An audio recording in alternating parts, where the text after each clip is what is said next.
journey in life, if I'm in South Carolina, I'm from Philly. If I want to Right. journey, you know, Right. back to Philly, I gotta set my GPS. First of all, I gotta know where I'm going. I gotta Right. know the address of where I'm going. Then I Right. gotta put that in my GPS. I gotta Yeah. make sure I got some gas. I gotta Yeah. make sure my tires is right. Gotta make sure my oil is changed. You know, I gotta do Preventative all this before I maintenance, even all that, all start. types of everything. Before I get to mile Preparation. one. Right.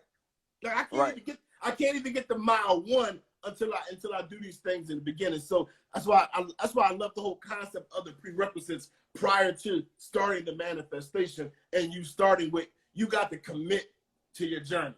Right. You can't Right.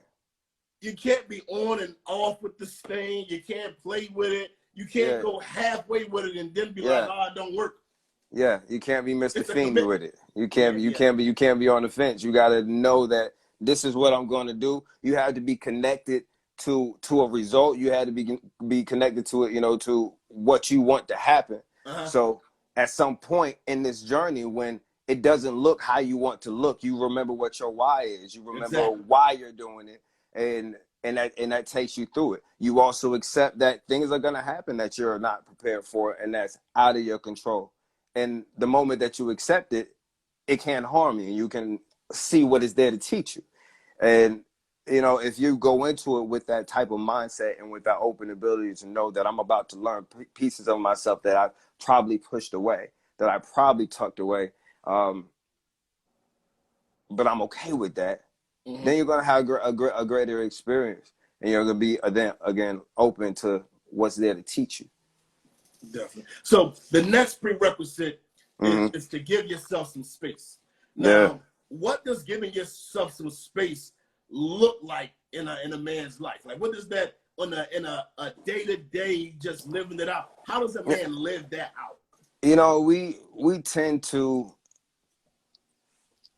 attach ourselves to things. We're creatures of habit.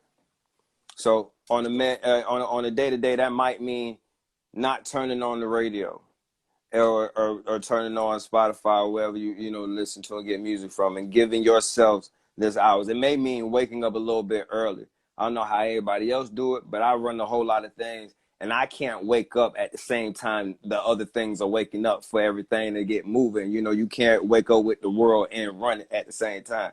So, you know, you giving yourself this space. You can't wake up with the world and run it at the same time. You can't. You got to get up. You got to get up before it. So it's going to require you giving yourself the space to think, to cultivate your own greatness, whatever that looks like for you. If it's going to sleep later, if it's getting up earlier, if it's less outside sources, less contact with friends and with loved ones, like giving yourself an hour to a day dedicated to your development, the same way you would if you were in class, if you was paying for somebody's school or something like that. Give yourself find an hour a day. Change whatever you have to prioritize your development, because your life and your legacy depend upon it.